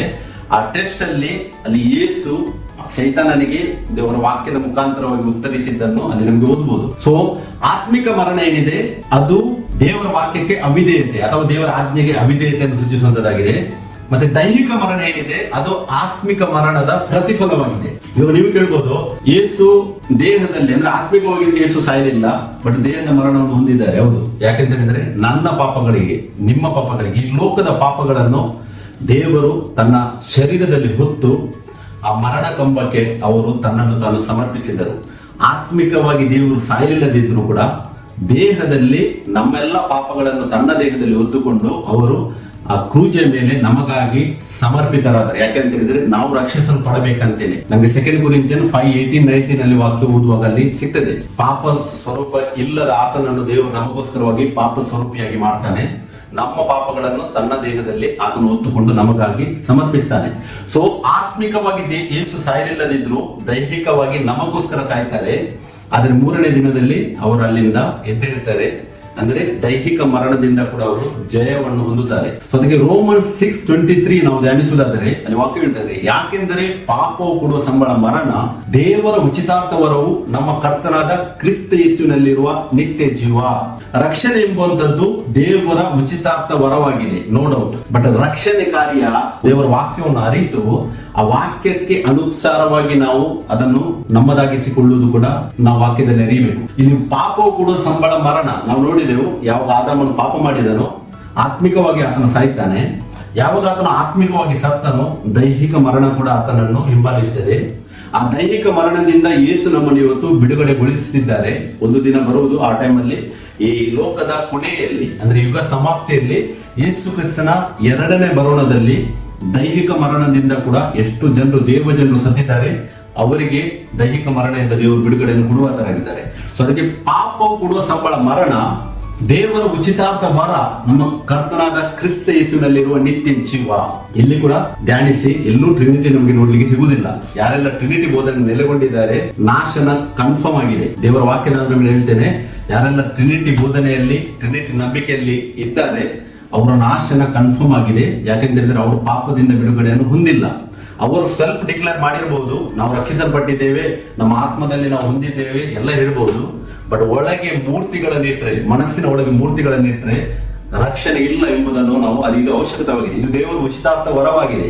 ಹಾಗೆ ಅಂತೇಳಿ ಮಿಸ್ಇಂಟರ್ಪ್ರಿಟೇಷನ್ ಆಗಿ ಲೋಕದ ರೀತಿಯಲ್ಲಿ ಹೇಗೆ ಈ ಬೇರೆ ರಿಲಿಜನ್ಸ್ ದೇವರು ಕೋಟಿ ಕೋಟಿ ದೇವರು ಹೇಳ್ತಾರೆ, ಅದೇ ತರ ಇವರು ಮೂರು ದೇವರು ಒಟ್ಟಾಗ್ತಾರೆ, ಒಂದಾಗ್ತಾರೆ ಅಂತೇಳಿ ಸುಳ್ಳು ಬೋಧನೆ ಮಾಡಿ ನಂಬಿದ್ರೆ ರಕ್ಷಣೆ ಇಲ್ಲ ಪ್ರಿಯರೇ. ಸೊ ಅದಕ್ಕೆ ವಾಕ್ಯದಲ್ಲಿ ನೆಲೆಗೊಳ್ಳುವುದು ತುಂಬಾ ಅವಶ್ಯಕವಾಗಿದೆ. ಇದು ದೇವರ ಉಚಿತಾರ್ಥ ವರ, ನಮ್ಮ ಕರ್ತನಾದ ಕ್ರಿಸ್ತ ಯೇಸುವಿನಲ್ಲಿರುವ ನಿತ್ಯ ಜೀವ ಯೇಸುವಿನಲ್ಲಿ ನಮಗೆ ಸಿಗುವುದು ಸ್ಪಷ್ಟ ಇದೆ. ಸೊ ವಾಟ್ ಈಸ್ ಸಾಲ್ವೇಷನ್ ನಾವು ಧ್ಯಾನಿಸಿದೆವು. ರಕ್ಷಣೆ ಅಂದ್ರೆ ಏನು? ರಕ್ಷಣೆ ಅಂತ ಹೇಳಿದ್ರೆ ಪಾಪದಿಂದ, ಶಾಪದಿಂದ, ಶಾಶ್ವತ ಮರಣದಿಂದ, ಅಂದರೆ ದೇವರ ನ್ಯಾಯ ತೀರ್ಪಿನಿಂದ ಯೇಸು ಕ್ರಿಸ್ತನ ಮೂಲಕ ಬಿಡುಗಡೆ ಅಥವಾ ಮುಕ್ತಿ ಪಡೆದು ಶಾಶ್ವತ ಜೀವವನ್ನು ಹೊಂದುವುದೇ ಅದೇ ರಕ್ಷಣೆಯಾಗಿದೆ. ಶಾಶ್ವತವಾಗಿ ನಿತ್ಯ ಜೀವವನ್ನು ಹೊಂದುವುದು ರಕ್ಷಣೆಯಾಗಿದೆ. ಸೊ ರಕ್ಷಣೆಯ ಒಂದು ಅರ್ಥವನ್ನು ನಮಗೆ ಸರಿಯಾಗಿ ನಾವು ಧ್ಯಾನಿಸಬೇಕು. ಪಾಪದಿಂದ ಅಂದರೆ ಆದಾಮನ ಮುಖಾಂತರವಾಗಿ ಬಂದ ಅದು ಜನ್ಮದ ಪಾಪ ಇರಲಿ, ಈ ಲೋಕದಲ್ಲಿ ನಾವು ಮಾಡಿದ ಪಾಪ ಇರಲಿ, ಎಲ್ಲಾ ಪಾಪದಿಂದ, ಶಾಪದಿಂದ ಮತ್ತೆ ಶಾಶ್ವತ ಮರಣದಿಂದ, ಎಟರ್ನಲ್ ಸಪರೇಷನ್ ಏನಾಗಿತ್ತು ದೇವರಿಂದ, ಅದರಿಂದ ಅಂದ್ರೆ ದೇವರ ನ್ಯಾಯ ತೀರ್ಪು ನಮ್ಮ ಮೇಲೆ ಇತ್ತು. ಯಾವಾಗ ನಾವು ಆ ಪಾಪ ಶಾಪ ನಾವು ಮಾಡದೇ ಇದ್ದರೂ ಕೂಡ ನಮ್ಮ ಮೇಲೆ ಪಾಪ ಇತ್ತು. ಆ ಎಲ್ಲ ಸಪರೇಷನ್ ಇಂದ ದೇವರು ನೀತಿವಂತನಾಗಿ ಆ ನ್ಯಾಯ ತೀರ್ಪಿನಿಂದ, ಆತನ ನ್ಯಾಯ ತೀರ್ಪಿನಿಂದ ನಮ್ಮನ್ನು ಬಿಡುಗಡೆಗೊಳಿಸಿದ್ದಾನೆ. ಅದಾಗಿದ್ದು ಏಕ ದೇವರನ್ನು, ಯೇಸು ಕ್ರಿಸ್ತನನ್ನು ನಂಬಿದ್ರೆ ಮತ್ತೆ ಆತನನ್ನೇ ಸ್ವಂತ ರಕ್ಷಕ ಒಡೆಯನ್ನು ಅಂತೇಳಿ ಅಂಗೀಕಾರ ಮಾಡಿದ್ರೆ ಮಾತ್ರ ಅಂತೇಳಿ ಬೈಬಲ್ ಹೇಳ್ತದೆ. ಇದರ ಮೂಲಕ ಬಿಡುಗಡೆಯನ್ನು ಪಡೆದು, ಮುಕ್ತಿ ಪಡೆದು ಶಾಶ್ವತ ಜೀವವನ್ನು ಅಂದ್ರೆ ನಿತ್ಯ ಜೀವನ ಹೊಂದಿದೆ ರಕ್ಷಣೆ ಆಗಿದೆ. ಇವಾಗ ರಕ್ಷಣೆಯಲ್ಲಿ ಇದು ಯಾವಾಗ ಸಂಭವಿಸ್ತದೆ, ವೆನ್ ದಿಸ್ ವಿಲ್ ಹ್ಯಾಪನ್ ಅಂತ ನಮಗೆ ಕೇಳುವುದಾದ್ರೆ, ಒಬ್ಬ ಮನುಷ್ಯ ಯೇಸು ಕ್ರಿಸ್ತನನ್ನು ತನ್ನ ಸ್ವಂತ ರಕ್ಷಕ ಮತ್ತು ಒಡೆಯ ಎಂದು ನಂಬಿದ ಕೂಡಲೇ ನನ್ನ ರಕ್ಷಣೆ ಆಗಿದೆ ಅಂತ ಯಾರಾದ್ರೂ ಹೇಳುವುದಾದ್ರೆ ಅದು 100% ಆಗಿ ಸರಿಯಾದ ಅರಿಕೆ ಅಲ್ಲ ಅನ್ನೋದನ್ನು ನಾವು ವಾಕ್ಯದಲ್ಲಿ ಅರಿಯುವುದು ತುಂಬಾ ಅವಶ್ಯಕವಾಗಿದೆ. ಫಾರ್ ಎಕ್ಸಾಂಪಲ್, ನಾನು ಒಬ್ಬನೇ ದೇವರು ನಂಬ್ತೇನೆ, ನಾನು ಯೇಸು ಕ್ರಿಸ್ತ ನಾಮದಲ್ಲಿ ದೀಕ್ಷಾಸ್ನಾನ ಕೂಡ ಮಾಡಿಸಿಕೊಂಡಿದ್ದೇನೆ, ನಾನು ಆಲ್ರೆಡಿ ಸ್ವರ್ಗದಲ್ಲಿದ್ದೇನೆ, ನಾನು ರಕ್ಷಿಸಲ್ಪಟ್ಟಿದ್ದೇನೆ ಅಂತ ಹೇಳಿದ್ರೆ ಅದು ಒಂದು ಹಂತವಾಗಿದೆ. ಅದು 100% ಆಗಿ ಕರೆಕ್ಟ್ ಅಲ್ಲ, ಅದೊಂದು ಹಂತವಾಗಿದೆ. ಅದನ್ನು ನಾವು ಮುಂದೆ ಧ್ಯಾನಿಸುವ. ನಿಜವಾದ ರಕ್ಷಣೆ ಆಗುವುದು ಅಥವಾ ಒಬ್ಬ ಮನುಷ್ಯ ನಿಜವಾದ ರಕ್ಷಣೆಯನ್ನು ಹೊಂದುವುದು ಅದು ಕರ್ತನಾದ ಯೇಸು ಕ್ರಿಸ್ತನ ಎರಡನೇ ಬರುಣದಲ್ಲಿ ಅಂತೇಳಿ ವಾಕ್ಯ ನಮ್ಗೆ ಹೇಳ್ತದೆ. ನಾವಿದನ್ನು ಅರಿಯುವುದು ಅವಶ್ಯಕವಾಗಿದೆ. ರಿಯಲ್ ಸಾಲ್ವೇಷನ್ ಏನಿದೆ ಅದು ಸೆಕೆಂಡ್ ಕಮಿಂಗ್ ಅಲ್ಲಿ, ಯೇಸು ಕ್ರಿಸ್ತನ ಎರಡನೇ ಬರುಣ ಏನಿದೆ ಆ ಟೈಮಲ್ಲಿ ನಡೆಯುವುದು. ಶೈತಾನ ನೋಡಿ ಅಲ್ಲಿ ಕೂಡ ಕೆಲಸ ಮಾಡಿದ್ದಾನೆ. ಆತನ ಏನ್ ಮಾಡಿದ್ದಾನೆ, ಸೀಕ್ರೆಟ್ ರಾಪ್ಚರ್ ಡಾಕ್ಟ್ರಿನ್ ಅನ್ನು ಮಧ್ಯಕ್ಕೆ ತಂದು ಮನುಷ್ಯರು ರಕ್ಷಣೆಯನ್ನು, ನಿಜವಾದ ರಕ್ಷಣೆಯಲ್ಲಿ ಹೊಂದದಂತೆ, ದೇವರ ವಾಕ್ಯದಲ್ಲಿ ನೆಲೆಗೊಳ್ಳದಂತೆ ಸುಳ್ಳಾಗಿ ಮೊದಲು ಸಭೆ ಎತ್ತಲ್ಪಡುವುದು, ಮತ್ತೆ 7 ವರ್ಷಗಳ ಕಾಲ ಕಷ್ಟಕಾಲ ಇರುವುದಂತೇಳಿ ಸುಳ್ಳನ್ನು ನಂಬಿಸಿ ರಕ್ಷಣೆಯಿಂದ ವಂಚಿಸುವುದಕ್ಕಾಗಿ ಆತನ ಹಿಂದೆ ಬಿದ್ದಿದ್ದಾನೆ. ಸೊ ಆತನ ಆ ಒಂದು ಕೆಡುಕತನ ಏನಿದೆ ಅದನ್ನು ನಾವು ವಾಕ್ಯದಲ್ಲಿ ಅರಿಬೇಕು ಪ್ರಿಯರೇ. ಸೀಕ್ರೆಟ್ ರಾಪ್ಚರ್ ಏನಿದೆ ಅದು ಸುಳ್ಳು ಡಾಕ್ಟ್ರಿನ್ ಆಗಿದೆ. ಯೇಸು ಕ್ರಿಸ್ತನ ಒಂದೇ ಆಗಮನ ಇರುವುದು, ಅದು ಸೆಕೆಂಡ್ ಕಮಿಂಗ್. Hebrews 9:28 ನಮ್ಗೆ ಹೇಳ್ತದೆ. ಸೊ ಇದರ ಬಗ್ಗೆ ನಾವು ವಿಡಿಯೋ ಹಾಕಿದ್ದೇವೆ, ನಾನು ಅದರಲ್ಲಿ ಹೆಚ್ಚಾಗಿ ಎಕ್ಸ್ಪ್ಲೇನ್ ಮಾಡುವುದಿಲ್ಲ. ಯಾರೆಲ್ಲ ಸೀಕ್ರೆಟ್ ರಾಪ್ಚರ್ ಡಾಕ್ಟ್ರಿನ್ ಅನ್ನು ನಂಬಿದ್ದೀರಾ ಎಲ್ಲ ಡಿಸ್ಟ್ರಕ್ಷನ್ ಆಗಿದೆ. ಯಾಕಂದ್ರೆ ಯೇಸು ಕ್ರಿಸ್ತನ ರಕ್ಷಣೆ ಹೊಂದುವುದಿಲ್ಲ, ದೇವರ ವಾಕ್ಯದಲ್ಲಿ ನೆಲೆಗೊಂಡಿಲ್ಲ. ದೇವರ ವಾಕ್ಯದಲ್ಲಿ ಒಂದು ವೇಳೆ ನೆಲೆಗೊಳ್ಳದಿದ್ದರೆ ನಿಜವಾದ ರಕ್ಷಣೆ ಯೇಸು ಕ್ರಿಸ್ತನ ಎರಡನೇ ಬರುಣದಲ್ಲಿ ಆಗುವುದಂತೆ ವಾಕ್ಯ ಹೇಳ್ತದೆ. ಅದನ್ನು ಹೊಂದಲಿಕ್ಕೆ ಆಗುವುದಿಲ್ಲ. ವಾಕ್ಯದಲ್ಲಿ ನೆಲೆಗೊಳ್ಳುವುದು ತುಂಬಾ ಅವಶ್ಯಕವಾಗಿದೆ. ನೋಡಿ, ಇಬ್ರಿಯ 9:28 ವಾಕ್ಯ ಈ ತರ ಹೇಳ್ತದೆ, ತನ್ನನ್ನು ನಿರೀಕ್ಷಿಸಿಕೊಂಡಿರುವವರಿಗೆ ರಕ್ಷಣೆಯನ್ನು ಉಂಟು ಮಾಡುವುದಕ್ಕೋಸ್ಕರ ಪಾಪ ಸಂಬಂಧವಿಲ್ಲದವನಾಗಿ ಎರಡನೇ ಸಾರಿ ಕಾಣಿಸಿಕೊಳ್ಳುವನು. ಇಲ್ಲಿ ವಾಕ್ಯ ಧ್ಯಾನಿಸಿ, ತನ್ನನ್ನು ನಿರೀಕ್ಷಿಸಿಕೊಂಡಿರುವವರಿಗೆ. ಯಾರೆಲ್ಲ ಯೇಸು ಕ್ರಿಸ್ತನನ್ನು ನಿರೀಕ್ಷಿಸಿಕೊಂಡಿದ್ದಾರೆ, ಇಲ್ಲಿ ಟ್ರಿನಿಟಿ ಅಂತ ಹೇಳುವುದಿಲ್ಲ ಪುನಃ, ಇಲ್ಲಿ ವಾಕ್ಯ ಒಬ್ಬನೇ ದೇವರ ಬಗ್ಗೆ ಮಾತಾಡ್ತದೆ. ತನ್ನನ್ನು ಅಂದ್ರೆ ಒಬ್ಬಾತನನ್ನು ಯಾರು ನಿರೀಕ್ಷಿಸಿಕೊಳ್ಳುತ್ತಾರೆ ಆತನೇ ಯೇಸು ಕ್ರಿಸ್ತನು ಮನುಷ್ಯ ಕುಮಾರನಾಗಿ ಎರಡನೇ ಸಾರಿ ಆತನು ಬರುವನಾಗಿದ್ದಾನೆ. ಮತ್ತಾಯ 25:31, ಮತ್ತಾಯ 16:27, 1 ಥೆಸಲೋನಿಕ 4:16-17, ಇನ್ನು ತುಂಬಾ ವಾಕ್ಯಗಳನ್ನು ನಾವು ಧ್ಯಾನಿಸಬಹುದು. ಸೆಕೆಂಡ್ ಟೈಮ್ ಕೂಡ ಮೊದಲನೇ ಸಾರಿ ಯಾವ ತರ ಯೇಸು ದೇಹದಲ್ಲಿ ಬಂದಿದ್ದರೋ ಅದೇ ತರ ಎರಡನೇ ಸಾರಿ ಕೂಡ ಯೇಸು ಮನುಷ್ಯ ಕುಮಾರನಾಗಿ ನಮ್ಮನ್ನು ಕರೆದುಕೊಂಡು ಹೋಗ್ಲಿಕ್ಕೆ ಬರ್ತಾರೆ. ಸೊ ಯಾರ್ಯಾರು ಯೇಸು ಕ್ರಿಸ್ತನನ್ನು ನಿರೀಕ್ಷಿಸಿಕೊಂಡಿದ್ದಾರೆ ಅವರಿಗೆ ರಕ್ಷಣೆಯನ್ನು ಉಂಟು ಮಾಡುವುದಕ್ಕೋಸ್ಕರ ಪಾಪ ಸಂಬಂಧವಿಲ್ಲದವನಾಗಿ ಎರಡನೇ ಸಾರಿ ಕಾಣಿಸಿಕೊಳ್ಳುವನಂತೆ ವಾಕ್ಯ ಹೇಳುತ್ತದೆ. ಸೊ ರಿಯಲ್ ರಕ್ಷಣೆ ಏನಿದೆ ಈ ವಾಕ್ಯದಲ್ಲಿ ನೋಡಿ, ತನ್ನನ್ನು ನಿರೀಕ್ಷಿಸಿಕೊಂಡಿರುವವರಿಗೆ ರಕ್ಷಣೆಯನ್ನು ಉಂಟು ಮಾಡುವುದಕ್ಕೋಸ್ಕರ. ಇವಾಗ ಯಾರೆಲ್ಲ ಈ ಡಿನಾಮಿನೇಷನಲ್ ಡಾಕ್ಟ್ರಿನ್ ಹೇಳ್ತಾರೆ, ನಾವು ಆಲ್ರೆಡಿ ರಕ್ಷಿಸಲ್ಪಟ್ಟಿದ್ದೇವೆ, ನಾವು ಸ್ವರ್ಗದಲ್ಲಿದ್ದೇವೆ, ಇನ್ನು ಸತ್ರೆ ಆಯ್ತು, ನಾವು ಡೈರೆಕ್ಟ್ ಹೋಗುದಂತ ಹೇಳುವುದಾದರೆ ಅದೊಂದು ಅವರ ಸೆಲ್ಫ್ ಜಡ್ಜ್ಮೆಂಟ್ ಆಗಿದೆ ತಮ್ಮ ಮೇಲೆ. ಅದಕ್ಕೆ ಕೀರ್ತನೆ 82:6 ಮತ್ತೆ ಯೋಹಾನ 10:34-35 ಯೇಸು ಕ್ರಿಸ್ತನ ಕೂಡ ವಾಕ್ಯ ಹೇಳಿದ್ದಾರೆ, ಅದು ಪ್ರಪಂಚದ ದೇವರ ಜಡ್ಜ್ಮೆಂಟ್. ಅಂದ್ರೆ ತನ್ನನ್ನು ತಾವೇ ಪ್ರಪಂಚದ ದೇವರುಗಳನ್ನಾಗಿ ಅವರು ಮಾಡಿ ತಮ್ಮ ಮೇಲೆ ತಾವೇ ಜಡ್ಜ್ಮೆಂಟ್ ಮಾಡೋದು. ದೇವರ ಜಡ್ಜ್ಮೆಂಟ್ ಅವಶ್ಯಕತೆ ಇಲ್ಲ. ಒಂದು ವೇಳೆ ನಮ್ಮ ರಿಯಲ್ ರಕ್ಷಣೆ ಇವಾಗಲೇ ಆಗಿ ಹೋಗಿದ್ದಾದ್ರೆ ಯೇಸು ಕ್ರಿಸ್ತನ ಎರಡನೇ ಬರೋಣ ಅವಶ್ಯಕತೆ ಏನಿತ್ತು? ಅವಶ್ಯಕತೆ ಇರ್ಲಿಲ್ಲ. ಡೈರೆಕ್ಟ್ ಆಗಿ ಸತ್ ಮೇಲೆ ಎಲ್ಲರೂ ಸ್ವರ್ಗಕ್ಕೆ ಹೋಗ್ತಾರೆ. ಬಟ್ ದೇವರು ಏನೋ ಒಂದು ಸ್ಥಾಪಿಸಿದ್ದಾರೆ, ಅದನ್ನು ಹೊಂದುವುದಕ್ಕಾಗಿ, ನಾವು ಹೊಂದುವುದಕ್ಕಾಗಿ, ಆತನು ನಮಗೆ ಕೊಡುವುದಕ್ಕಾಗಿ ಎರಡನೇ ಸಾರಿ ಆತನು ಬರ್ತಾನೆ. ಇದು ಯುಗದ ಮಧ್ಯದಲ್ಲಿ ಎಲ್ಲೂ ಆಗುದಿಲ್ಲ. ಇದು ಆದ್ಮೇಲೆ ಮತ್ತೆ 7 ವರ್ಷ ಕಾಲ ಈ ಲೋಕದಲ್ಲಿ ಏನು ಸಂಕಟಕರ ಬೋಧಿಸ್ತಾರೆ ಅದೆಲ್ಲ ಸುಳ್ಳು ಬೋಧನೆ. ಸೊ ಇಲ್ಲಿ ರಕ್ಷಣೆಯನ್ನು ಆತನು ಉಂಟು ಮಾಡುವುದಕ್ಕೋಸ್ಕರ ಪಾಪ ಸಂಬಂಧವಿಲ್ಲದಾಗಿ ಎರಡನೇ ಸಾರಿ ಕಾಣಿಸಿಕೊಳ್ಳುವನು. ಇದು ಯಾಕೆ ಯುಗದ ಸಮಾಪ್ತಿಯಲ್ಲಿ ಆಗುವುದು ಅಂತೇಳಿ ನಾನು ಸ್ವಲ್ಪ ವಿವರಿಸ್ತೇನೆ. ನೋಡಿ, ದೇವರು ನ್ಯಾಯವಂತನು, ದೇವರು ನ್ಯಾಯ ಸ್ವರೂಪಿ, ದೇವರು ಪ್ರೀತಿ ಸ್ವರೂಪಿ, ದೇವರು ಪಕ್ಷಪಾತ ಮಾಡುವುದಿಲ್ಲ. ರೋಮನ್ಸ್ 2:11 ದೇವರು ನ್ಯಾಯವಂತನು. ಕೀರ್ತನೆ 37:28 ದೇವರು ಪ್ರೀತಿ ಸ್ವರೂಪಿ. 1 ಯೋಹಾನ 4ನೇ ಅಧ್ಯಾಯದಲ್ಲಿ ವಾಕ್ಯ ಉಂಟು. ಸೊ ಈ ಎಲ್ಲ ವಾಕ್ಯಗಳನ್ನು ನಾವು ನೋಡುವುದಾದ್ರೆ ದೇವರು ಯಾರ ಹತ್ರ ಕೂಡ ಅನ್ಜಸ್ಟಿಸ್ ಮಾಡುವುದಿಲ್ಲ. ನೋಹನು ರಕ್ಷಿಸಲ್ಪಟ್ಟಾಗ ನೋಹನ ನಾವೇ ಏನಿತ್ತು, ಆ ನಾವೇ ಒಳಗೆ ಅವರು ಏನಿದ್ರು, ದೇವರು ಈ ಲೋಕವನ್ನು ನಾಶ ಮಾಡುವಾಗ ನಾವೇ ಈ ಲೋಕದಲ್ಲಿ ಇತ್ತು, ನಾವು ಅರಿಬೇಕು. ಸೊ ಅದೇ ತರ ಈ ಲೋಕವನ್ನು ಕೂಡ ದೇವರು ದಂಡಿಸುವಾಗ ಸಭೆಯು ಲೋಕದಲ್ಲಿ ಇರ್ತದೆ. ಕಷ್ಟ ಕಾಲದಲ್ಲಿ ಸಭೆ ಕೂಡ ಇದೇ ಲೋಕದಲ್ಲಿ ಇರ್ತದೆ ಅಂತ ವಾಕ್ಯ ಇರುತ್ತದೆ. ಯಾವಾಗ ದೇವರು ಜಡ್ಜ್ಮೆಂಟ್ ಈ ಲೋಕಕ್ಕೆ ಕೊಡ್ತಾರೆ ಆಮೇಲೆ ಸಭೆ ಎತ್ತಲ್ಪಡುತ್ತದೆ. ಯಾಕೆಂತ ಹೇಳಿದ್ರೆ ಪ್ರತಿಯೊಬ್ಬ ಮನುಷ್ಯನಿಗೆ ತನ್ನ ಕೊನೆ ಗಳಿಗೆವರೆಗೆ ರಕ್ಷಣೆ ಹೊಂದುವುದಕ್ಕೆ ದೇವರೊಂದು ಕಾರ್ಯವನ್ನು ಮುಂದಿಟ್ಟಿದ್ದಾರೆ. ಆತನಿಗೆ ಆಶೀರ್ವಾದವನ್ನು ಶಾಪವನ್ನು ಹೊಂದುವಂತ ಅಧಿಕಾರ ಮನುಷ್ಯನಿಗೆ ಇದೆ, ಎಲ್ಲಾ ಮನುಷ್ಯನಿಗೆ ಇದೆ. ಒಂದು ವೇಳೆ 7 ವರ್ಷಗಳ ಕಾಲ ಮತ್ತೆ ಸಂಕಷ್ಟ ಕಾಲ ಬರುವುದು ಮೊದಲು ಸಭೆ ಎತ್ತಿಕೊಂಡ್ರೆ ದೇವರು ಈ ಲೋಕದ ಮೇಲೆ ಅನ್ಯಾಯವನ್ನು ಮಾಡಿದಾಗ ಆಗುತ್ತೆ. ಅಂದ್ರೆ ದೇವರು ಅನ್ಜಸ್ಟಿಸ್ ಮಾಡಿದಾಗ ಆಗುತ್ತೆ. ಆ 7 ವರ್ಷಗಳ ಕಾಲ ಯಾರು ಈ ಲೋಕದಲ್ಲಿ ಜನರಿದ್ದಾರೆ ಅವರ ಜೊತೆ ಅನ್ಜಸ್ಟಿಸ್ ಆಗ್ತದೆ. ಸೊ ದೇವರು ಯಾವತ್ತಿದ್ರು ಅನ್ಜಸ್ಟಿಸ್ ಮಾಡುವುದಿಲ್ಲ. ಅನ್ಜಸ್ಟಿಸ್ ಮಾಡುವ ಕಾರ್ಯ ಯಾವುದು? ಮನುಷ್ಯನದ್ದು. ಅಲ್ಲಿ ಒಂದು ತೀರ್ಪು ಇಲ್ಲಿ ಒಂದು ತೀರ್ಪು ಕೊಡುವುದು ಅದು ಮನುಷ್ಯನ ಆಲೋಚನೆ, ಮನುಷ್ಯನು ಮಾಡುವುದು. ಬಟ್ ದೇವರು ನ್ಯಾಯವಂತನು, ಎಲ್ಲರ ಜೊತೆ ಒಂದೇ ನ್ಯಾಯವನ್ನು ಮಾಡುವಾತನು. ಈ ಲೋಕದ ಸಮಾಪ್ತಿಯವರೆಗೆ ಎಲ್ಲರಿಗೂ ಅಧಿಕಾರ ಉಂಟು ರಕ್ಷಣೆಯನ್ನು ಹೊಂದುವುದಕ್ಕೋಸ್ಕರವಾಗಿ. ಯಾರೆಲ್ಲ ಸತ್ಯದಲ್ಲಿ ನೆಲೆಗೊಳ್ಳುತ್ತಾರೆ, ನಾವು 2 ತೆಸಲೋನಿಕ 2:10 ನೋಡಿದೆವು, ಯಾರೆಲ್ಲ ಸತ್ಯದ ಮೇಲೆ ಪ್ರೀತಿಯನ್ನು ಇಡುವುದಿಲ್ಲವೋ ಅವರು ರಕ್ಷಣೆಯನ್ನು ಹೊಂದದೆ ನಾಶವಾಗ್ತಾರೆ. ಬಟ್ ಯಾರೆಲ್ಲ ಸತ್ಯದ ಮೇಲೆ ಪ್ರೀತಿ ಇರ್ತಾರೆ ಅವರು ರಕ್ಷಣೆಯನ್ನು ಹೊಂದುತ್ತಾರೆ ಯೇಸು ಕ್ರಿಸ್ತನ ಎರಡನೇ ಬರೋಣದಲ್ಲಿ. ಸತ್ಯ ಯಾರು? ಇವಾಗ ಯೋಹಾನ 14:6 ಯೇಸು ಕ್ರಿಸ್ತ ಹೇಳ್ತಾರೆ, ನಾನೇ ಸತ್ಯ.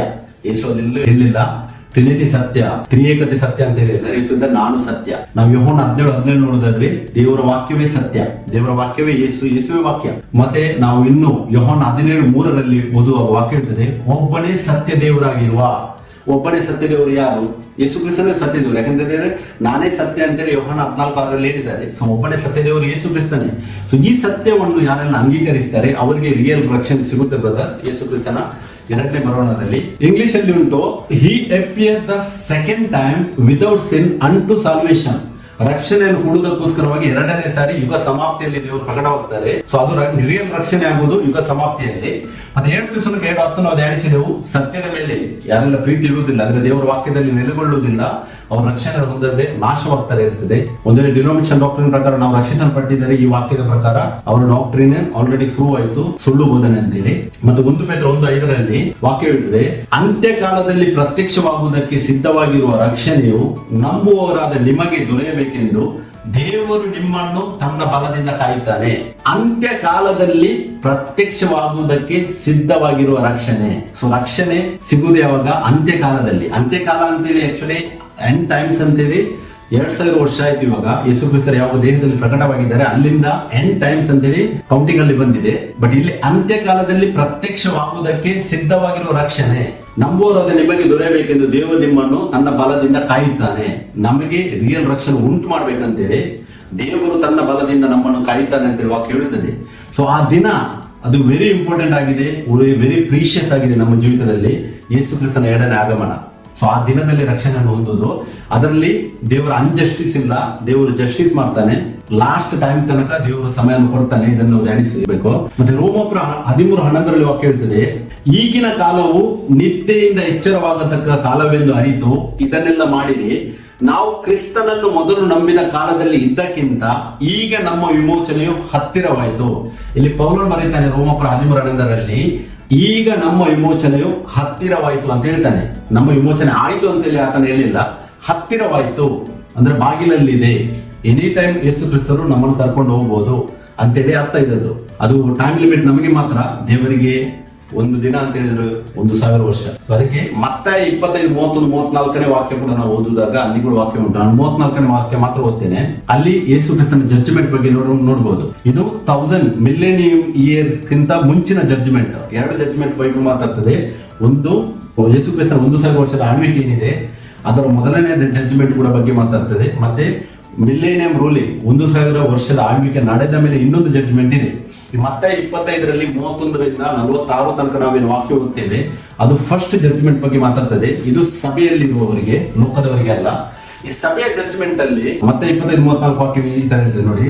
ಆಗ ಅರಸನು ತನ್ನ ಬಲಗಡೆಯಲ್ಲಿರುವವರಿಗೆ, ನನ್ನ ತಂದೆಯ ಆಶೀರ್ವಾದ ಹೊಂದಿದವರೇ ಬನ್ನಿರಿ, ಲೋಕಾದಿಯಿಂದ ನಿಮಗೋಸ್ಕರ ಸಿದ್ಧವಾಗಿರುವ ರಾಜ್ಯವನ್ನು ಸ್ವಾಸ್ಥ್ಯವಾಗಿ ಹೊಂದಿರಿ ಅಂತ ಕೇಳ್ತದೆ. ಇಲ್ಲಿ ದೇವರು ಹೇಳ್ತಾರೆ, ಯಾರೆಲ್ಲ ಆಶೀರ್ವಾದ ಹೊಂದಿದ ಜನಾಂಗ ಅಂದರೆ ಸಭೆಯು ಯಾವಾಗ ಎತ್ತಲ್ಪಡುತ್ತದೆ ಆ ಟೈಮಲ್ಲಿ ಆಶೀರ್ವಾದವನ್ನು ಹೊಂದಿದ ಜನಾಂಗವು ಎತ್ತಲ್ಪಡುತ್ತದೆ. ಲೋಕಾದಿಯಿಂದ ನಿಮಗೋಸ್ಕರವಾಗಿ ಸಿದ್ಧ ಮಾಡಿದ ರಾಜ್ಯವನ್ನು ಸ್ವಾಸ್ಥ್ಯವಾಗಿ ತೆಗೆದುಕೊಳ್ಳಿರಿ.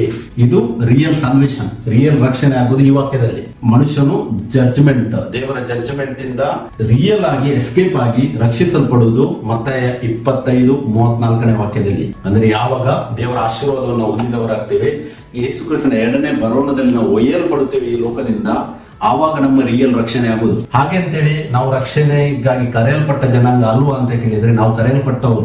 ನಾವು 100% ಆಗಿ ರಕ್ಷಿಸಲ್ಪಟ್ಟಿದ್ದೇವೆ ಅಂತೇಳಿ ನಮ್ಮ ಕನ್ಫೆಷನ್ ಆಗಬಾರ್ದು. ಯಾಕೆಂತ ಹೇಳಿದ್ರೆ ಈ ಡಿಸಿಷನ್ ತಗೊಳ್ಳುವ ಆತನು ದೇವರು. ಆತನೇ ಡಿಸಿಷನ್ ತಗೊಂಡು ನಮಗೆ ಆ 2ನೇ ಬರೋಣದಲ್ಲಿ ಆತನ ಜೊತೆ ಒಯ್ಯಲ್ಪಡುವಾಗ ನಮಗೆ ನಿಜವಾದ ರಕ್ಷಣೆ ಆಗುವುದು. ನಾವು ವಾಕ್ಯದಲ್ಲಿ ನೆಲೆಗೊಳ್ಳಬೇಕು ಪ್ರಿಯರೇ. ಯಾವಾಗ ನಾವು ವಾಕ್ಯದಲ್ಲಿ ನೆಲೆಗೊಳ್ಳುತ್ತೇವೆ ಆವಾಗ ನಮಗೆ ಸತ್ಯ ಅರಿಯುವುದು, ಮತ್ತೆ ಸತ್ಯ ನಮ್ಮನ್ನು ಬಿಡುಗಡೆ ಮಾಡುವುದು. ಸತ್ಯ ಯಾರು? ಯೇಸು ಕ್ರಿಸ್ತನೇ ಸತ್ಯ. ಇದಕ್ಕೆ ಹೆಚ್ಚಿನ ಮಾತು ಸೇರಿಸಲೂಬಾರದು, ಇದರಿಂದ ತೆಗೆಯಲೂಬಾರದು. ತಂದೆ ಅಂತೇಳಿ ನಾವು ಕರೀಬಹುದು. ಯಾರು ತಂದೆ? ಯೇಸು ಕ್ರಿಸ್ತನೇ ತಂದೆ.